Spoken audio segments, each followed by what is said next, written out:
Bien, hola, ¿qué tal? Veníamos desarrollando alrededor de la teoría de momento angular y una de las partes fundamentales del momento angular es entender cómo los sistemas con distintos momentos angulares se van a sumar. El ejemplo básico de este caso sería, por ejemplo, dos electrones y yo quiero entender cómo es el momento angular del sistema de esos dos electrones. Entonces vamos a primero ilustrar esta situación para después desarrollar y tratar de entender algunas generalidades sin entrar en detalles que pues no es el interés de este curso. Entonces vamos a suponer dos electrones o puede ser un electrón y el protón del átomo de hidrógeno. Cada uno de ellos va a tener spin 1/2. Entonces ese spin 1/2 es precisamente el valor del número cuántico J que definíamos la vez pasada, relacionado con el valor propio del momento angular al cuadrado. Nos vamos a olvidar de momentos angulares orbitales, solamente pensamos en el momento angular de spin intrínseco. Entonces tenemos estas dos partículas, por ejemplo, dos electrones. Ya sabemos cómo describir los estados de cada uno, entonces viene su J y sus posibles estados de M. Aquí voy a tener solamente dos, menos 1/2 y 1/2, habíamos dicho, ¿cierto? Entonces describíamos, por ejemplo, el observable momento angular al cuadrado, que aquí lo voy a denotar como S, para distinguirlo del orbital y del J. Entonces, como tengo J igual a 1/2, su valor propio va a ser 1/4 de h barra cuadrado. Y para ese Z, entonces es h barra 1/2 más o menos. Entonces, eso es cuando están cada uno por aparte. Para hacer lo que vamos a empezar a realizar, va a ser conveniente reducir un poco la notación. Fíjense que no me va a interesar detallar el valor propio de momento angular al cuadrado, porque es solamente uno. ¿De acuerdo? Entonces, vamos a reducir la información redundante y simplemente vamos a mantener la componente del momento angular en Z. Y simplemente vamos a decir, si apunta hacia arriba, decimos que es 1/2, y si apunta hacia abajo, menos 1/2. Entonces esa va a ser la notación que vamos a utilizar. Ahora, cuando consideramos el sistema como un todo, podemos utilizar las cosas que ya hicimos en algún momento del producto tensorial de estados. Entonces, el estado del sistema completo se puede escribir a partir del producto tensorial de la base de cada uno. La base de cada uno es arriba y abajo, ¿ok? Y entonces puedo tener 4 posibilidades. El estado total va a tener una base de 4 elementos y esos 4 elementos son el producto tensorial de arriba con arriba, el producto tensorial de arriba con abajo, el segundo estado, abajo con arriba y abajo y abajo. ¿Sí? Entonces uno los puede pensar como si tengo los dos hacia arriba, uno hacia arriba, otro hacia abajo, después el caso contrario y después ambos apuntando hacia abajo. Ahora, estos los tenemos que pensar como la base. Eso lo habíamos dicho ya en el caso de producto tensorial. Y yo quiero ver mejor los estados del sistema como tal. Entonces, como estoy preguntando sobre el momento angular, voy a construir el operador momento angular total, que sería pues la suma de momentos angulares. Ahora tengo que tener cuidado y recordar lo que vimos con el producto tensorial. Allá lo que veíamos era que cuando pienso en esto, entonces tengo que hablar de una suma de un operador que actúa sobre un lado y otro operador que actúa solamente sobre la otra parte del producto tensorial. Entonces esto es lo que tengo que tener en mente cuando habla del momento angular total. Aquí entonces no le he puesto índices. ¿Listo? Entonces estoy pensando como si fuera realmente el operador vectorial con Sx, Sy y Sz. Pero entonces si quiero ponerle índices, simplemente basta poner aquí, por ejemplo, Sz, Sz, Sz. ¿Listo? Bien. Teniendo esto en mente, entonces, por ejemplo, puedo construir también el momento angular al cuadrado, que sería elevar esto al cuadrado, ¿sí? Hacer el producto de un punto de él con él mismo, porque es un vector. Cuando haga el de este lado, simplemente me va a caer el cuadrado de este, ¿cierto? O sea, el cuadrado de este lado me va a quedar como el cuadrado de aquí, porque el 1 por 1 es simplemente 1, ¿de acuerdo? Va a quedar un factor que va a ser el cuadrado de este pedazo, y después va a entrar el producto entre ellos dos. Pero entonces tengo que tener cuidado del hecho que estoy hablando de un producto punto, porque entonces va a aparecer solamente SX con SX, SY con SY y SZ con SZ. Y aquí entonces lo he introducido de esta manera con esta suma para que corra sobre SX veces SX, SY veces SY y SZ. Entonces esta sería la expresión que yo utilizaría para aplicar el operador spin al cuadrado, momento angular de spin al cuadrado, sobre los estados del sistema total, con base dado por esto. Ahora, caractericemos un poquito mejor la base. Si yo calculo o evalúo la acción del momento angular en z sobre la base, voy a encontrar lo siguiente. Entonces, por ejemplo, si yo aplico ese z sobre este estado, ¿qué es lo que sucede? Entonces, este señor viene, actúa sobre este primero y deja al segundo quieto. De esa acción me va a aparecer un medio por ahí. Porque habíamos dicho que el valor propio para ese estado es un medio de h barra. Cuando la segunda parte entre y actúe sobre la segunda entrada, tengo otro h barra medios y vuelve y me entrega el mismo estado. De tal manera que cuando se suman ambos, tengo un 1h barra, el estado inicial. Concluyo entonces que el valor propio de este estado correspondiente al operador SZ es 1h barra. Asociándolo con lo que habíamos visto de la teoría de momento angular, esto quiere decir que a ese estado le voy a asociar un m igual a 1. Si yo desarrollo lo mismo con los otros, entonces por ejemplo con este estado invertido, voy a ver que por un lado me sale un medio y por el otro me va a salir menos un medio, de tal manera que se cancelan y aquí voy a tener un 0. Conclusión, el m asociado a ese estado es 0. Lo mismo para el otro estado invertido, donde ahora es el otro, he cambiado, el que está hacia abajo apunta hacia arriba y el que apuntaba hacia abajo apunta hacia arriba ahora. También el valor propio es 0. Y cuando los dos están apuntando hacia abajo, ahora ambos contribuyen con un menos h barra medios, de tal manera que ahora el valor propio es menos 1 h barra. Le asocio entonces un m igual a menos 1. Y entonces eso está bien o pues parece trivial. La cuestión es que vemos en los valores propios de m, en los valores que hemos asignado a m, vemos los valores que yo asignaría a un estado al cual le corresponde un L, en este caso, un L igual a 1.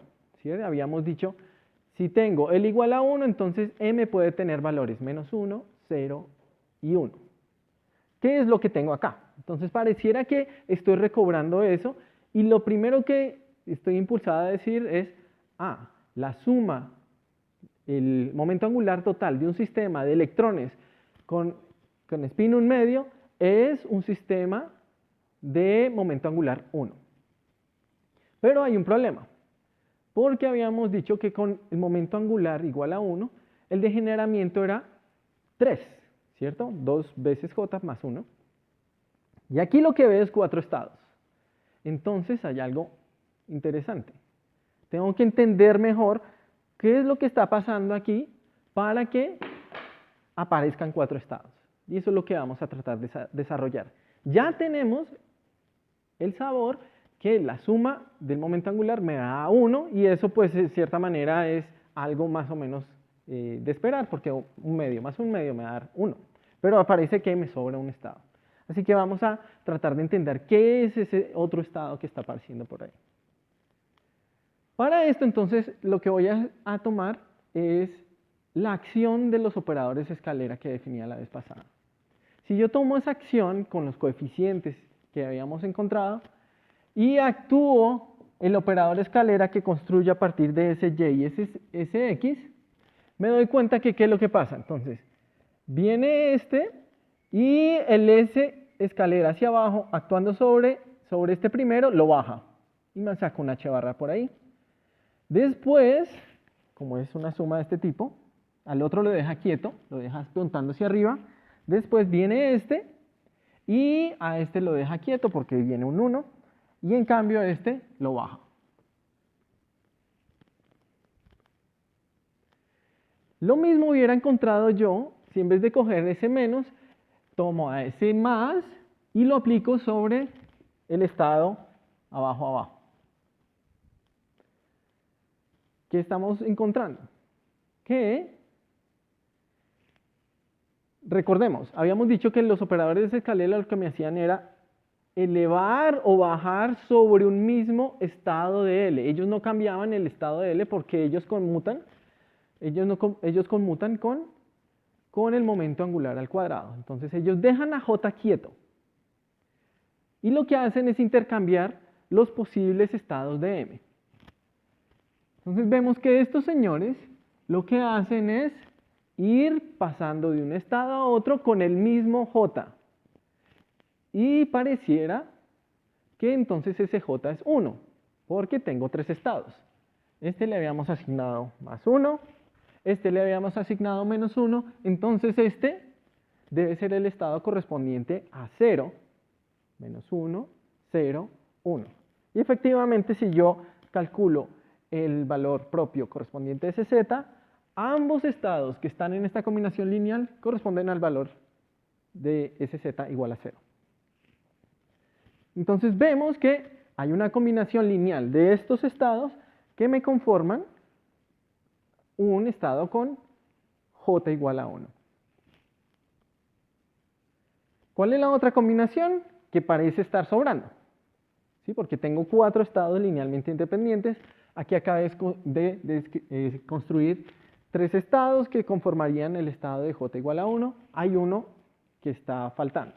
Efectivamente, si yo cojo esta combinación, que es ortogonal a la que yo había tomado a esta, y le aplico el S+, entonces, ¿qué va a suceder aquí? Viene S+, actúa sobre este. Como este ya no puede seguir subiendo, es el máximo valor que puedo obtener, entonces él simplemente no aniquila. Después viene S+, y aplica sobre este, y este sí lo puede subir. ¡Pum! Lo sube, le cambia de abajo hacia arriba.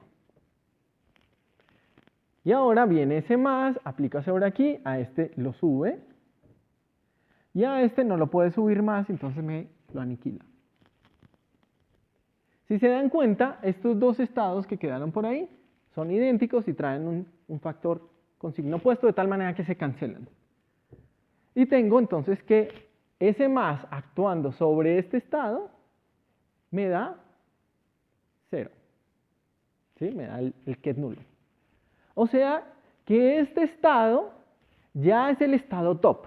Ya no puedo ir más arriba. Habíamos dicho que si yo encuentro un estado que cuando le aplique el operador escalera hacia arriba, lo aniquila es porque ya estoy en el máximo.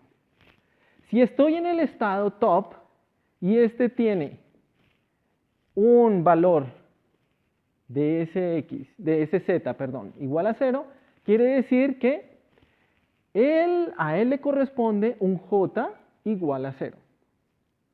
¿Sí?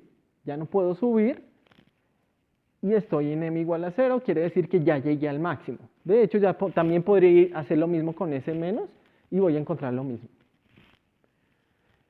Entonces pareciera que con este señor, este y este, construyo el estado j igual a 1, que va a tener 3 estados, menos 1, 0 y 1. Y con esta combinación voy a construir, pareciera, el estado j igual a 0, que solamente tiene un componente, j igual a 0 y m igual a 0. Veamos que efectivamente es algo así lo que está sucediendo. Apliquemos el operador momento angular al cuadrado y para sacar el valor exacto voy a utilizar esta identidad que la vez pasada construíamos. Entonces, cuando yo aplique este operador sobre este estado, yo sé cómo actúa, porque yo ya sé cómo actúa ese z sobre él. Entonces me sale simplemente un h barra cuadrado. Y estos, voy a hacer lo mismo que hacíamos antes, entonces aquí me falta un S.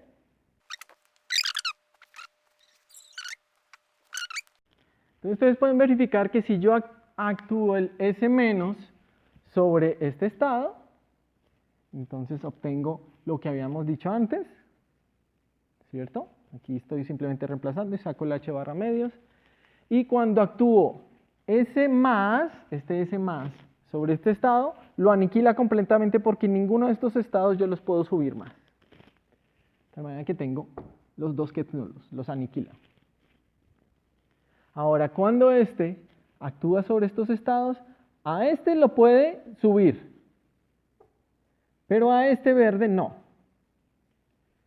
A este no lo puede subir, lo aniquila, y a este verde sí. Ya. Entonces voy a obtener dos veces el mismo estado, por este lado. Con este medio me va a quedar 1. Así que el valor propio de ese cuadrado sobre este estado, que corresponde a este conjunto de estados, es 2h barra cuadrado, que coincide con el valor que yo hubiera obtenido si considero que j es efectivamente 1. Entonces estoy encontrando que efectivamente este elemento pertenece al multiplete correspondiente a j igual a 1. Lo mismo puedo hacer con el otro estado que estamos investigando, este que suponemos que es correspondiente a j igual a 0. Si aplico no hay forma de aplicar ni S más ni S menos, porque habíamos dicho que si yo aplico S más o S menos lo aniquila. Entonces solamente va a sobrevivir esta parte, y esa parte, que es lo que tengo acá, y esta parte tiene valor propio igual a 0. O sea, a ambos cuando los aplique me va a dar 0. Entonces estoy efectivamente viendo que cuando aplico ese cuadrado, lo que obtengo es 0 veces algo, ¿cierto? Que es precisamente lo que obtendría si el valor propio es 0, o sea, j es igual a 0.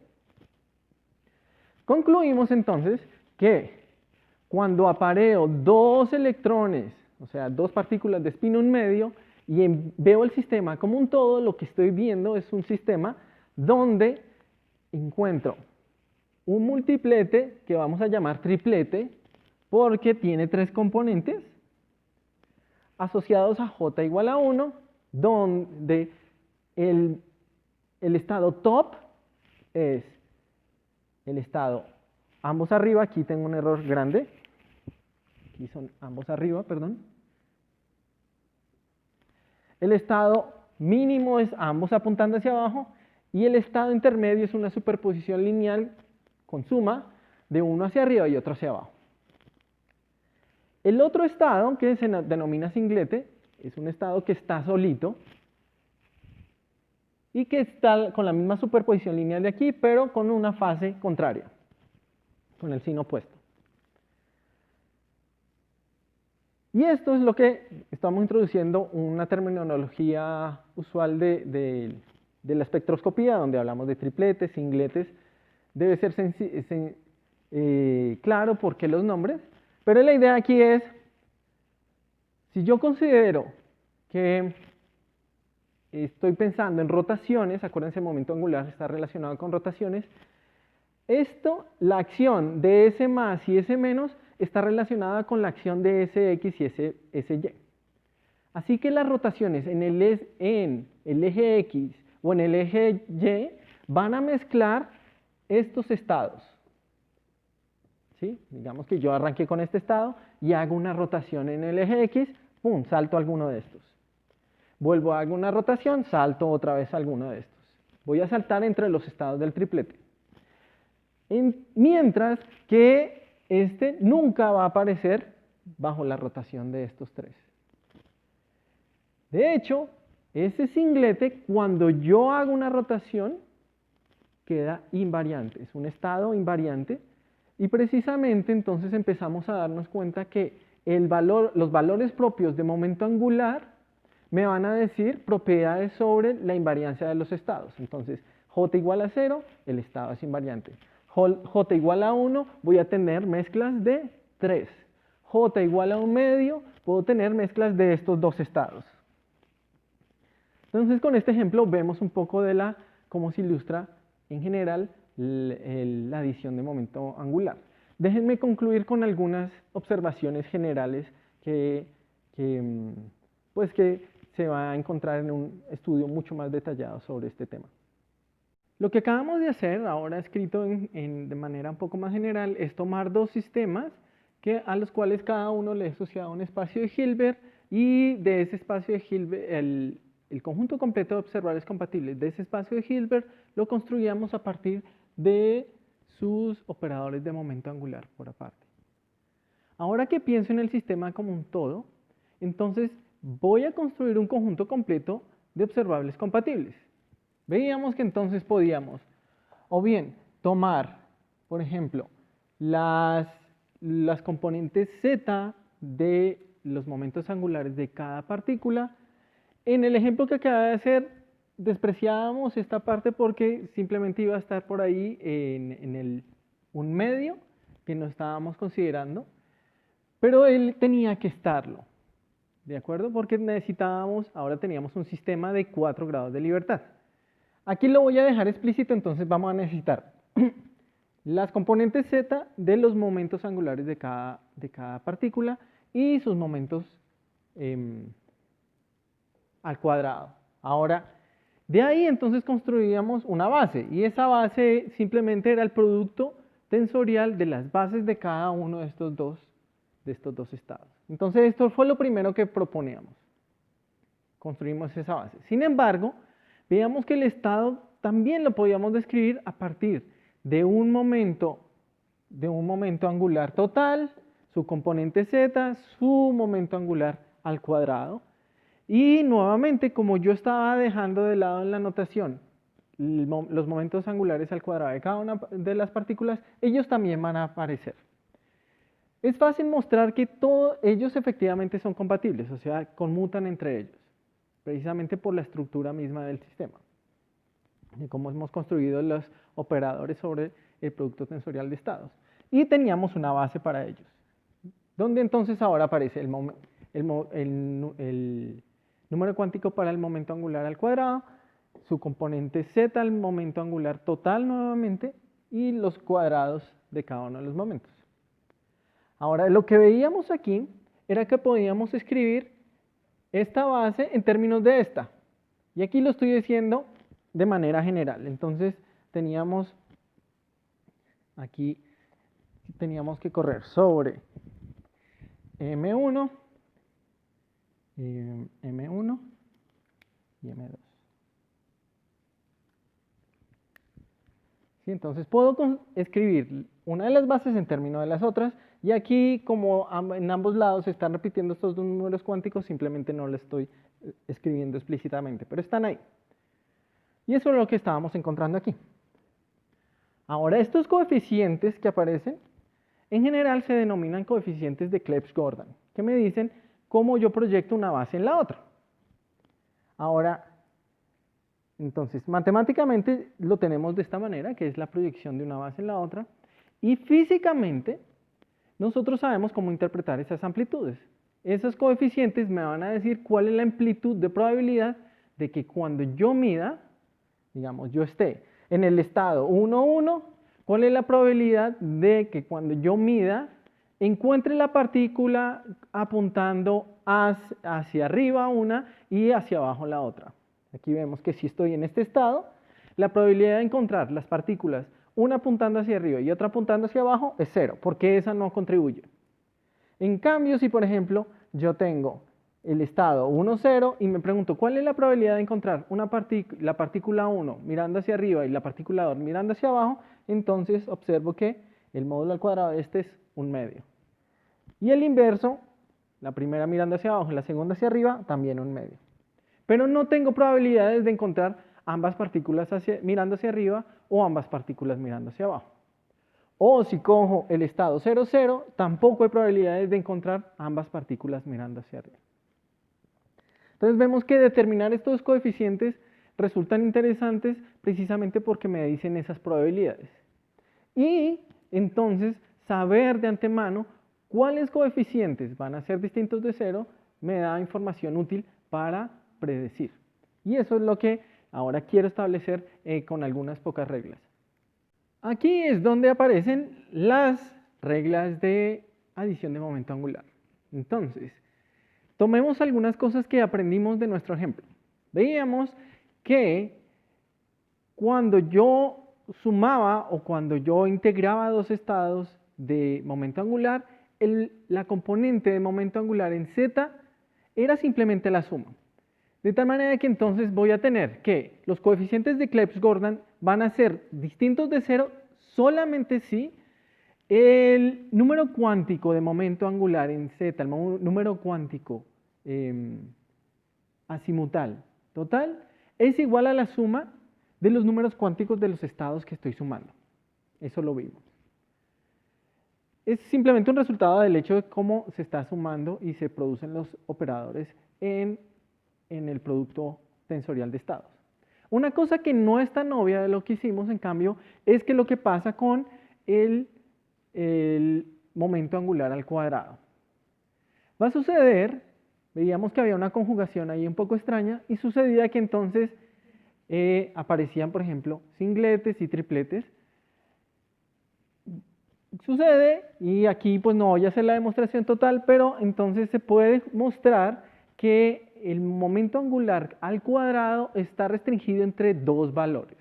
Un valor es la suma total, que eso es, digamos, relativamente natural de entender, que debe dar un máximo, que es la suma total de momentos angulares al cuadrado, y hay un mínimo, que es el módulo de la diferencia.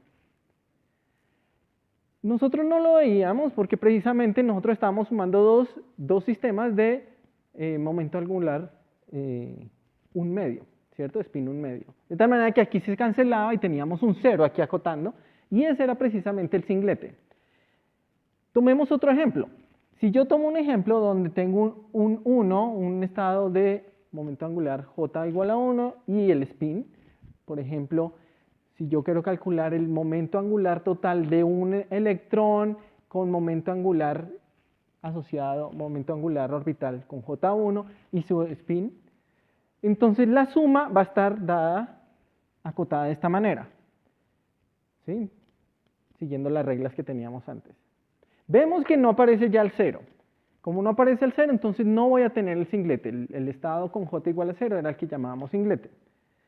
Y voy a tener dos posibilidades, o 1/2, y recordemos que saltamos en saltos de a 1, entonces o 1/2 o 3/2. Son los dos posibles estados.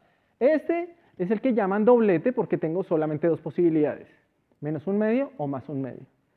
Y este entonces sería, no sé cómo llamarlo, cuádruplete, entonces tendríamos menos 3/2, menos 1/2, 1/2 y 3/2.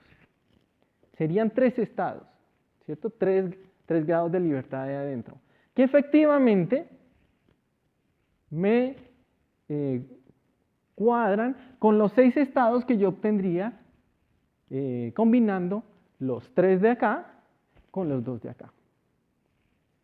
Entonces, de esta manera hacemos una pequeña introducción a lo que es la teoría de adición de momento angular, que puede resultar útil, por ejemplo, cuando estemos hablando de transiciones entre estados de los átomos o reglas de selección.